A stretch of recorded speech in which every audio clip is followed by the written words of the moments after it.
Eh bien, dans cette vidéo, je voulais tout simplement revenir avec toi sur quelque chose qui ne va peut-être pas te passionner, mais que j'ai envie de te faire découvrir si jamais tu ne connais pas ces séries, de la série Euphoria et de la série The Office, qui représentent selon moi deux salles, deux ambiances, deux séries. Non, deux masterclass. Je sais même pas lire. C'est écrit sur mon ordinateur, c'est écrit en plus en orange.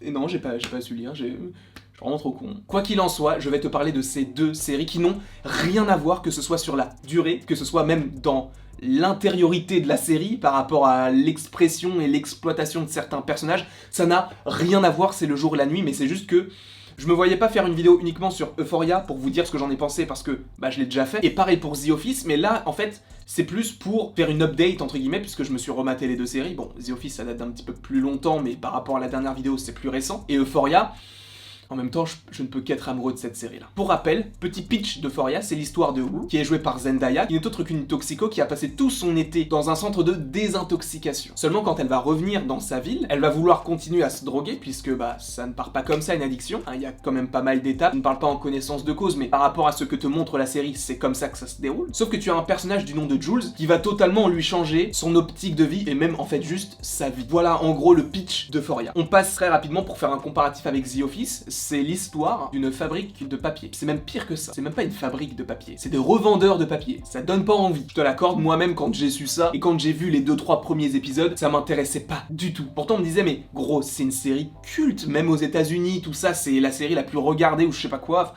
On m'a dit cette série elle est incroyable et oui elle est incroyable. Oui elle est géniale. Les acteurs.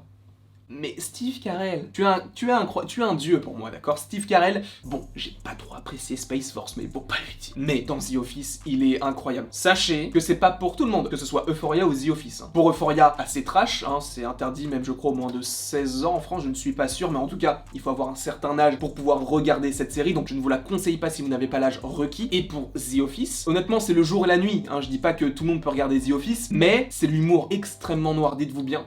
Dans le premier épisode de The Office, t'as Michael Scott, donc joué par Steve Carell, qui, pour accueillir un nouvel employé, va faire un salut nazi à imiter Hitler. C'est chelou et ça peut être gênant. Quand tu vois ça, en fait, t'es mal à l'aise, mais de ouf. En fait, c'est tellement malaisant que tu te dis mais non, c'est pas possible, ça existe pas. Et évidemment, ça n'existe pas. Ou alors, c'est vraiment, il faut être débile. Mais tu vois ça et tu te dis mais en fait, ça te met mal à l'aise, mais tu souris quand même parce que tu te dis mais genre, le mec, il se trouve drôle, tu vois. En fait, il peut faire tout ce qu'il veut. Et c'est ça qui est également paradoxal, c'est que cette série, The Office, elle est culte. C'est vraiment l'une des séries les plus cultes de l'histoire des séries. Seulement, si elle sortait à notre époque, ça pourrait pas sortir. C'est impossible.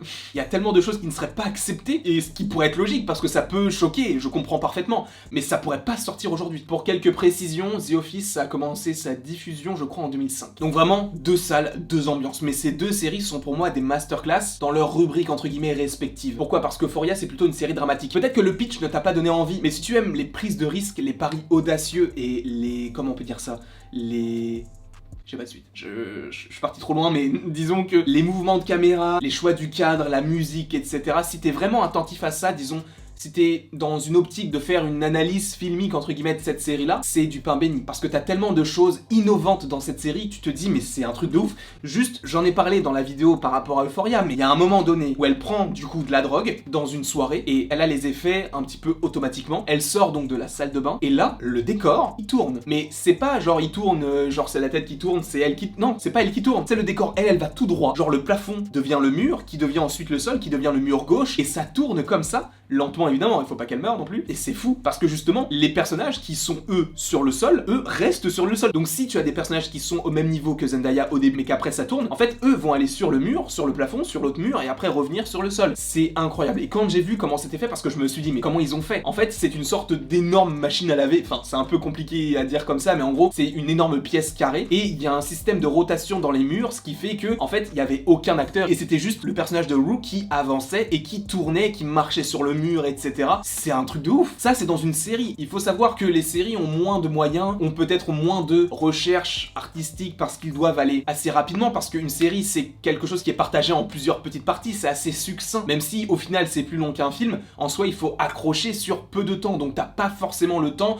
d'exploiter, comme ça a été le cas, par exemple, pour Nomadland, dans lequel il y a énormément de plans fixes, il y a de la lenteur, ça, tu peux le retrouver dans une série, hein, tu le retrouves dans The Walking Dead, par exemple, mais c'est rare. Et de le voir dans une série, moi, j'adore ça. Évidemment, cela dépend de la série, comme je viens de te le dire dans The Walking Dead, c'est cool de temps en temps, mais quand c'est 2-3 épisodes sur de la lenteur, sachant que c'est une série qui doit quand même avoir du punch, un petit peu de rythme, bah là, il y en a pas, ou il y en a beaucoup moins qu'auparavant. En plus d'avoir des innovations, entre guillemets, techniques ou ce genre de choses, je trouve que ça fonctionne ultra bien, et c'est pas du tout lent, ça ne ralentit rien du tout, et je te parle des mouvements de caméra, mais les textes. Alors, je ne sais plus si c'est dans l'épisode 3 ou dans l'épisode 4, tu as Rue qui vient vers son dealer et qui lui demande de la drogue. Classique, sauf que lui, c'est pas juste son dealer, en fait, c'est son ami. Et il en a marre de l'avoir en manque, etc. Donc tu te mets à sa place et tu lui dis, bah évidemment, je suis à sa place, je lui en vends pas, elle est déjà mal, je vais pas lui revendre de la drogue encore une fois. En plus, il y a de plus en plus de problèmes, il y a les fournisseurs qui sont armés, qui sont venus le voir, etc. Donc tu te rends compte que lui, il veut vraiment pas qu'elle soit liée à ça. Sauf que, au début, t'es de son point de vue à lui, puisque tu te dis toi-même, bah oui, ne lui en donne pas. Sauf que la scène va te retourner le cerveau, parce qu'au début, t'es du côté du dealer. Sauf que, par rapport à ce que Zendaya dit, elle lui dit, c'est de ta faute. Si je suis comme ça, c'est toi qui m'as rendu comme ça. C'est toi qui m'as vendu la drogue, c'est à cause de toi aujourd'hui que je suis en manque et que je fais n'importe quoi, c'est ta faute, c'est ta responsabilité. Donc ouvre-moi, je veux de la drogue. Et ça, c'est très fort parce que t'es du côté de Zendaya à ce moment-là, puisque tu te dis, oui, elle était peut-être dans la drogue avant, mais lui, il a aidé à continuer dans ce sens-là. Donc il ne peut pas dire, non, je vais arrêter là, c'est bon, sans avoir de responsabilité. Il est responsable de l'état de Zendaya, ou plutôt de Rue, pardon. Donc rien que par rapport à ça, par rapport au dialogue, par rapport à la construction de certains plans, c'est fou. La couleur, même la fin, la chanson, là, c'est quoi déjà? Désolé pour mon accent pourri, mais All For Us, de Zendaya et de Labyrinth. Ouais, j'ai fait le petit F de TH, t'as vu, moi je suis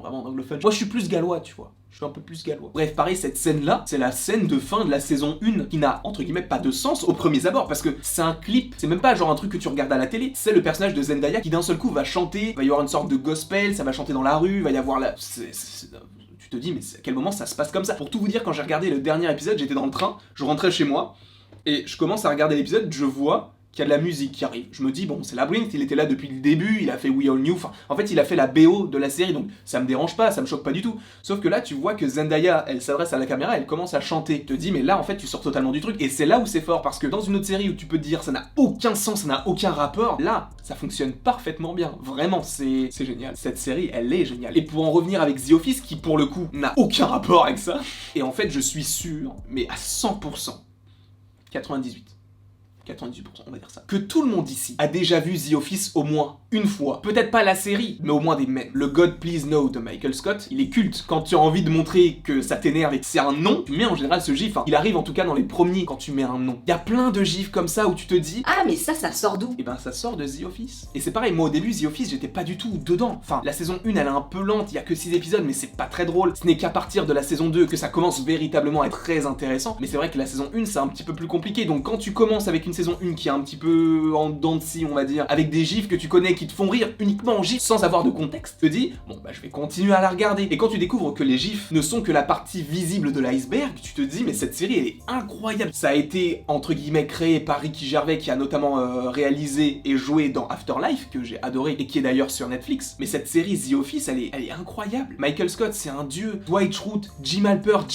tu sais par qui il est joué? C'est John Krasinski mon gars. Oui, sans un bruit. Oui, Jack Reacher. Non, Jack Ryan. Encore une fois, c'est de l'humour très très noir. C'est pour un certain type de public également, si tu n'es pas fan, je te la conseille pas forcément. Mais en tout cas, Euphoria et The Office, masterclass les deux, je trouve, honnêtement, pour Euphoria, je pourrais faire un live dédié sur ça, avec une analyse sur les plans.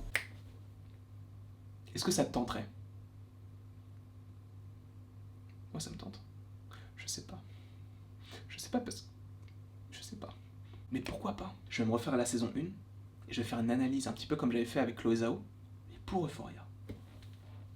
J'étais en train de parler tout seul, excusez-moi. En tout cas, j'espère que vous avez apprécié cette vidéo. N'hésitez surtout pas à l'aimer, à la partager, à la commenter et à vous abonner. Cela me ferait extrêmement plaisir. Et après toute cette longue vidéo, il ne me reste plus qu'à vous dire à la prochaine pour la prochaine.